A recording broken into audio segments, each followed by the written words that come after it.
जय हिंद दोस्तों, welcome to the exam toppers. स्वागत है आप सभी का हमारे द एग्जाम टॉपर्स परिवार में।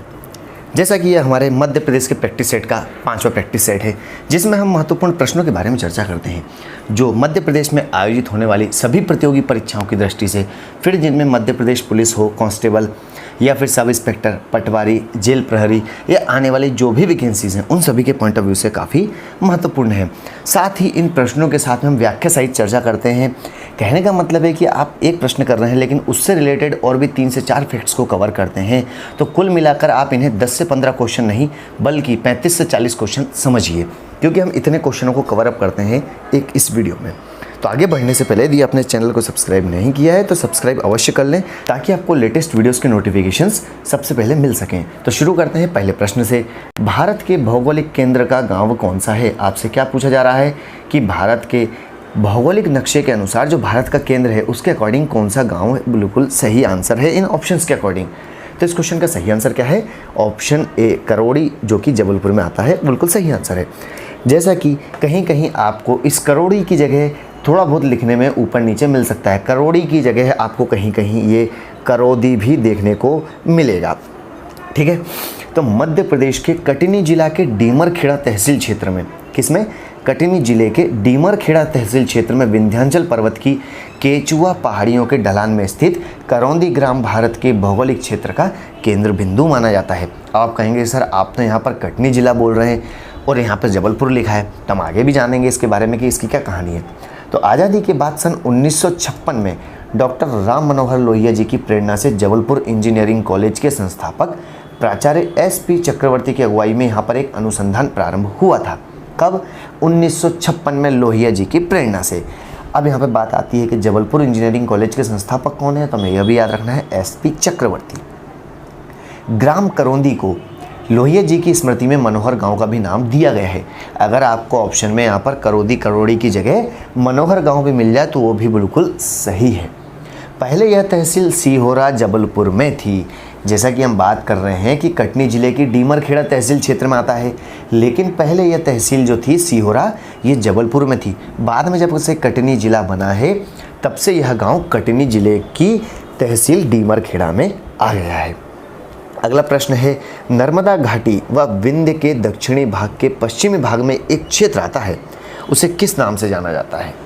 मोस्ट इंपॉर्टेंट क्वेश्चंस है, बहुत ही महत्वपूर्ण क्वेश्चन है कि नर्मदा घाटी व विंध्य के, एक तरफ से देखा जाए तो आपकी नर्मदा घाटी है और विंध्य के दक्षिणी भाग के पश्चिमी भाग में एक क्षेत्र आता है, उसे किस नाम से जाना जाता है? तो इस क्वेश्चन का सही आंसर क्या है? इसका सही आंसर है option B, Nimar is a correct answer. हम सभी को पता है कि निमाड़ जो है वह मध्य प्रदेश के पश्चिमी छोर में स्थित है और निमाड़ तो अपनी संस्कृति के लिए काफ़ी प्रसिद्ध है।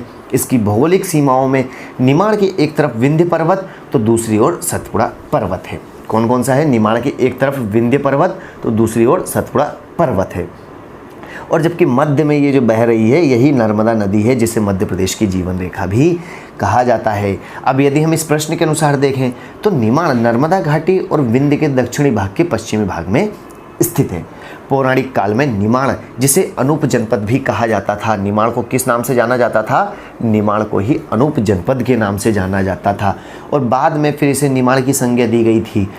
फिर बाद में इसे पूर्वी निमाड़ और पश्चिमी निमाड़, जिन्हें खंडवा और खरगोन के नाम से जाना जाता है। और निमाड़ की पौराणिक संस्कृति के केंद्र में प्रमुख आते हैं ओमकारेश्वर, मानधाता जिसे खंडवा भी कहा जाता है और महिष्मती जिसे महेश्वर भी कहा जाता है। और ये तीनों काफ़ी प्रसिद्ध स्थल हैं, पर्यटक स्थल के रूप में भी जाने जाते हैं। हमारा अगला प्रश्न है, भारत का मानक मध्याह्न समय जो है वह किस स्थान से होकर गुजरता है? क्या पूछा गया है कि भारत का मानक मध्याह्न किस स्थल से, किस जिले से होकर गुजरता है? तो इस क्वेश्चन का सही आंसर क्या है दोस्तों? बिल्कुल सही कहा आपने, option D Singrauli is a correct answer. Bharat की मध्याह्न रेखा जो कि 82.5 डिग्री या 82.5 डिग्री है और यह इलाहाबाद से तय की जाती है। ये मानक समय है। और मध्य प्रदेश की भौगोलिक स्थिति की बात करें तो उत्तरी अक्षांश 21 डिग्री 6 मिनट से 26 डिग्री 30 मिनट और पूर्वी देशांत 74 डिग्री से 9 मिनट व 82 डिग्री 48 मिनट है। ये हमने उत्तरी अक्षांश और पूर्वी देशांतर के बारे में चर्चा करी। और इस स्थिति के अनुसार भारत की मध्याह्न रेखा प्रदेश के एकमात्र जिले सिंगरौली से ही होकर गुजरती है। कहाँ से? मध्य प्रदेश की बात कर रहे हैं तो मध्य प्रदेश में केवल सिंगरौली से होकर गुजरती है। अगला प्रश्न है, उपयुक्त में से कौन सा मालवा पठार के ऐतिहासिक स्थान का नाम है? आपको चारों जो ऑप्शंस दिए गए हैं इनमें से मालवा के पठार में कौन सा एक ऐतिहासिक स्थल है जिसे ऐतिहासिक स्थान के नाम से जाना जाता है? आई होप कि इस क्वेश्चन का आंसर हम सभी को पता होगा। इसका सही आंसर क्या है? उपयुक्त सभी, क्योंकि अन्नपूर्णा का मंदिर देवास में आता है, मांडव शहर जो कि धार में है, और महाकाल मंदिर जो कि 12 ज्योतिर्लिंगों में से एक है और यह उज्जैन में अवस्थित है। और यह तीनों स्थल ही मालवा के पठार के ऐतिहासिक दृष्टि से महत्वपूर्ण स्थान माने जाते हैं। मध्य प्रदेश में मालवा का जो पठार है वह मध्य पश्चिमी भाग में अवस्थित है और इसका निर्माण ज्वालामुखी उद्गार से निकले लावा से ही हुआ है। इसीलिए मालवा की मिट्टी सबसे उपजाऊ मानी जाती है। यह काली मिट्टी यहाँ पर सबसे ज़्यादा पाई जाती है। अब बात करें इसके अंतर्गत कौन कौन से जिले शामिल होते हैं, तो इसके अंतर्गत मंदसौर, रतलाम, उज्जैन, शाजापुर, राजगढ़, सीहोर, भोपाल, देवास, विदिशा, रायसेन, इंदौर, धार, झाबुआ और अलीराजपुर है, इनका कुछ भाग आता है। तो कुल मिलाकर यह बात स्पष्ट है कि इंदौर का अन्नपूर्णा मंदिर, मांडव शहर जो कि धार में आता है और महाकाल मंदिर, ये सभी मालवा के पठार के ऐतिहासिक स्थल हैं। हम अगले प्रश्न की ओर बढ़ते हैं। हमारा अगला प्रश्न क्या है? तो अगला प्रश्न है कि निम्न में से कौन से जिले मालवा के पठार के अंतर्गत नहीं आते हैं? क्या बात कर रहे हैं कि निम्न में से कौन से जिले मालवा के पठार के अंतर्गत नहीं आते हैं, मालवा के पठार में सम्मिलित नहीं है? तो इस क्वेश्चन का सही आंसर क्या है? बिल्कुल इसका सही आंसर है ऑप्शन डी, बैतूल और नरसिंहपुर बिल्कुल सही आंसर है। पिछले प्रश्नों में हमने चर्चा करी है कि मध्य प्रदेश को कुल 7 प्राकृतिक भागों में विभाजित किया है, जिनमें दिए गए जिले नीमच, सीहोर, उज्जैन, रतलाम, देवास और विदिशा मालवा के पठार के अंतर्गत आने वाले जिले हैं। लेकिन बैतूल जो है वह सतपुड़ा मेकल की श्रेणी में आता है और नरसिंहपुर जिला नर्मदा सोन घाटी में सम्मिलित माना जाता है।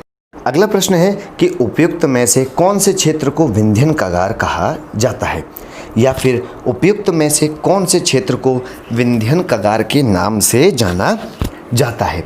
चार ऑप्शंस काफ़ी महत्वपूर्ण है, हमें बिल्कुल भी गलती नहीं करना है, क्योंकि क्वेश्चन जितना सरल दिखता है वह उतना ही ज़्यादा गलत होने के चांस लेकर भी आता है। तो इस क्वेश्चन का सही आंसर क्या है? रीवा पन्ना is a correct answer. Madhya Pradesh के रीवा पन्ना के पठार को ही विंध्य का कगारी प्रदेश या विंध्यन कगार के नाम से भी जाना जाता है। इसके विस्तार की बात करें तो इसका विस्तार रीवा, दमोह, सतना और पन्ना, कौन कौन से? रीवा, दमोह, पन्ना और सतना जिलों के साथ साथ कुछ अंश इसमें सागर का भी देखने को मिलता है। और इस भाग में कहीं काली तो कहीं लाल और काली मिश्रित मिट्टी पाई जाती है, जो कि यहाँ की विशेषता है। अब बात करें इस क्षेत्र की कौन कौन सी प्रमुख नदियाँ हैं, तो इनमें केन, टोंस और सोनार आदि जो हैं वो इस क्षेत्र की कुछ प्रमुख नदियाँ देखने को मिलती हैं। और यहाँ की जलवायु किस प्रकार की है, तो यहाँ की जलवायु महाद्वीपीय प्रकार की देखने को मिलती है। अगला प्रश्न है, कौन सा मध्य भारत के पठार में सबसे गर्म माह है? क्या पूछा जा रहा है कि कौन सा मध्य भारत के पठार में सबसे गर्म माह अर्थात महीना देखने को मिलता है? तो इस क्वेश्चन का सही आंसर क्या है दोस्तों? इसका सही आंसर है ऑप्शन सी, मई बिल्कुल सही आंसर है। जैसा कि इन दिए गए विकल्पों में मई माह जो है वो सबसे गर्म होता है और मध्य प्रदेश के ग्रीष्म ऋतु मार्च से प्रारंभ होकर जून तक चलती है। कब से कब तक? मार्च से लेकर जून तक चलती है गर्मी का महीना। और यहाँ मई जून में तापमान 30 से 45 डिग्री के बीच में देखने को मिलता है। कितना? 30 से 45 के बीच में। और मार्च के बाद तो निरंतर तापमान में वृद्धि होती ही रहती है। वहीं मई जून में संपूर्ण मध्य प्रदेश की बात करें तो यहाँ पर आपको तापमान 30 डिग्री सेंटीग्रेड से ऊपर देखने को अवश्य मिलता है। और वहीं मध्य प्रदेश के उत्तरी भाग चंबल क्षेत्र की बात करें तो वहाँ तो तापमान 45 डिग्री के पार भी कई बार देखा गया है। अगला प्रश्न है, मध्य भारत के पठारों की नदियाँ आमतौर पर किस दिशा में बहती हैं? क्या पूछा जा रहा है कि मध्य भारत के पठारों की नदियाँ आमतौर पर किस दिशा में बहती हैं? काफ़ी महत्वपूर्ण है। इसका सही आंसर है उत्तर व उत्तर पश्चिम, option C is the correct answer. Bundelkhand पठार के पश्चिम में स्थित मध्य भारत का पठार में कौन कौन से जिले हैं? शिवपुरी, मुरैना, भिंड और ग्वालियर जिले आते हैं। जैसा कि अगर हम ये बात करें मध्य प्रदेश का ऊपरी छोर है अगर, तो यहाँ पर ये जो क्षेत्र है इसमें कौन कौन से, शिवपुरी, मुरैना, भिंड और ग्वालियर, ये 4 प्रमुख जिले आते हैं। और मध्य भारत के पठारों की नदियाँ वे सब इधर ही बहती हैं। और इनमें कौन कौन सी नदियाँ प्रमुख हैं, चंबल नदी, काली सिंध और पार्वती नदियों प्रमुख में से एक हैं। मध्य भारत के पठार में बहने वाली नदियों की दिशा इसीलिए आमतौर पर उत्तर और उत्तर पश्चिम दिशा में देखने को मिलती हैं। अगला प्रश्न क्या है हमारा, ग्वालियर का पुराना नाम उपयुक्त में से कौन सा है। यहाँ पर क्या है, ये पुराना नाम आपको बताना है कि ग्वालियर का निम्नलिखित में से कौन सा पुराना नाम है। तो बिल्कुल सही इसका आंसर क्या होगा दोस्तों, बिल्कुल सही कहा आपने, second option Gopgiri is a correct answer. क्या है इसका, गोपगिरी सही आंसर होगा। ग्वालियर हम सभी को पता है कि सिंधिया राजवंश का सबसे प्रमुख केंद्र है, ठीक है। और मध्य प्रदेश का जो ऐतिहासिक नगर है ग्वालियर, वह सबसे महत्वपूर्ण है। क्यों, क्योंकि इसका विरासत का इतिहास काफ़ी पुराना है। और ग्वालियर का प्राचीन नाम गोपगिरी था। अभी इसके बारे में हम बात करें कि गोपगिरी क्यों था, क्योंकि यहाँ पर एक गोपांचल पर्वत स्थित है। कौन सा, गोपांचल पर्वत स्थित है। और ग्वालियर किले की ढलान वाले पर्वत को ही गोपांचल पर्वत कहा जाता है। और पर्वत प्राचीन कलात्मक जैन मूर्ति समूह का एक अद्वितीय स्थल है। जब आप ग्वालियर के किले में जाते हैं तो वहाँ पर हमें जैन मूर्तियाँ काफ़ी तादाद में देखने को मिलती हैं। और समय परिवर्तन के साथ साथ जब मुग़ल सम्राट बाबर आया था तो उसने यहाँ पर गोपांचल अर्थात ग्वालियर पर अपना अधिकार भी किया था। अगला प्रश्न है, जाना पाव की चोटी किस क्षेत्र का, अगला प्रश्न है, जाना पाव की चोटी किस क्षेत्र का भाग है। क्या पूछा जाए, जाना पाव की जो चोटी है वह निम्नलिखित या उपयुक्त ऑप्शंस में से किस क्षेत्र का भाग है। तो इसका सही आंसर क्या है, इसका सही आंसर है ऑप्शन सी, मालवा का पठार, बिल्कुल सही है। वैसे बात करें तो मध्य प्रदेश के इंदौर जिले की एक महू तहसील है, वहाँ पर जाना पाव की पहाड़ी है, वहीं से नदी का उद्गम स्थल माना गया है चंबल का, ठीक है। और ये किसके अंतर्गत आती है, मालवा के पठार के अंतर्गत। और मालवा के पठार की दूसरी सबसे ऊंची चोटी कौन सी है, जाना पाव की चोटी है। कौन सी, मालवा के पठार में जो चोटी है जाना पाव की, यह मालवा के पठार की दूसरी सबसे ऊंची चोटी है, जिसकी ऊंचाई कितनी है, तो हमें याद रखना है 854 मीटर किसकी है, जाना पाव की चोटी की ऊंचाई है। और जाना पाव की पहाड़ी से ही किस नदी का उद्गम स्थल है, तो यहाँ से चंबल नदी का उद्गम स्थल भी है। अगला प्रश्न है, मालवा के पठार का सबसे गर्म महीना कौन सा होता है, या मालवा के पठार में सबसे गर्म महीना कौन सा देखा जाता है। तो इसका सही आंसर क्या है दोस्तों, बिल्कुल सही कहा आपने, इसका सही आंसर है मई महीना जो है वो सबसे ज़्यादा तपा हुआ मिलता है देखने को हमें, क्योंकि मालवा का पठार सबसे ज़्यादा यहाँ पर गर्म महीना मई है। और मई माह मालवा के पठार का ही नहीं बल्कि पूरे मध्य प्रदेश में सबसे गर्म महीना माना जाता है। हम यहाँ पर मालवा के पठार तो ठीक है, साथ में पूरे ओवरऑल मध्य प्रदेश की बात करें तो वहाँ पर भी मई का जो महीना रहता है वो सबसे ज़्यादा तपन वाला महीना रहता है। और इस महीने में अगर हम उत्तरी मध्य प्रदेश की बात करें, चंबल वाला क्षेत्र या भिंड मुरैना वाला क्षेत्र, तो वहाँ पर औसत तापमान तो आपको लगभग 42 डिग्री सेंटीग्रेड से लेकर 45-46 डिग्री सेंटीग्रेड के बीच में भी अक्सर देखने को मिलता है। अगला प्रश्न है, मध्य प्रदेश को प्रमुख रूप से कितने प्राकृतिक भागों में बांटा गया है। क्वेश्चन बहुत ही महत्वपूर्ण है, आपको ध्यान से सुनना है कि मध्य प्रदेश को प्रमुख रूप से कितने प्राकृतिक भागों में बांटा गया है। जैसा कि हमने यह प्रश्न, यह इससे मिलता जुलता प्रश्न पिछले प्रैक्टिस सेट में भी किया था। अब आप सोच रहे होंगे सर यहाँ पर इसका जो सही आंसर है वो तो ऑप्शन में दिख ही नहीं रहा है, लेकिन हमें याद क्या रखना है कि मुख्य रूप से पूछा है या प्रमुख रूप से पूछा है कितने प्राकृतिक भागों में बांटा है, तो इसका सही आंसर होगा ऑप्शन बी, 3 बिल्कुल सही आंसर होगा। कैसे, तो मध्य प्रदेश को मुख्य रूप से देखा जाए तो 3 विभागों में ही बांटा गया है। कौन कौन से आते हैं, पहला आता है आपका मध्य उच्च प्रदेश, दूसरा आता है आपका सतपुड़ा मेकल श्रेणी, और थर्ड आता है आपका पूर्वी पठार या जिसे बघेलखंड का पठार भी कहा जाता है। यहीं पर आपको गौर करने वाली बात यह है कि जो मध्य उच्च प्रदेश है, कौन सा, इसको 5 भागों में बांटा गया है मध्य उच्च प्रदेश को।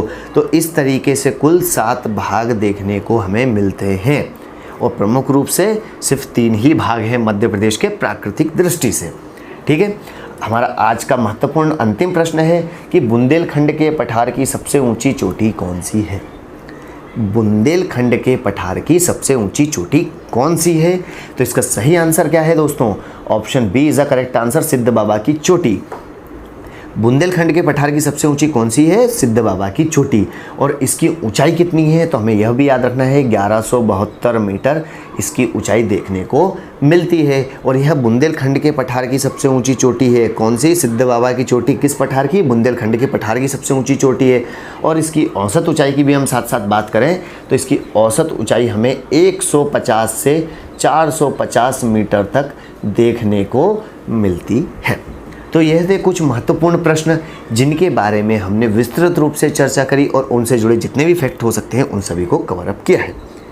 तो मिलते हैं नेक्स्ट वीडियो में, तब तक के लिए घर पर रहें, खुश रहें, स्वस्थ रहें। Thanks for watching. जय हिंद।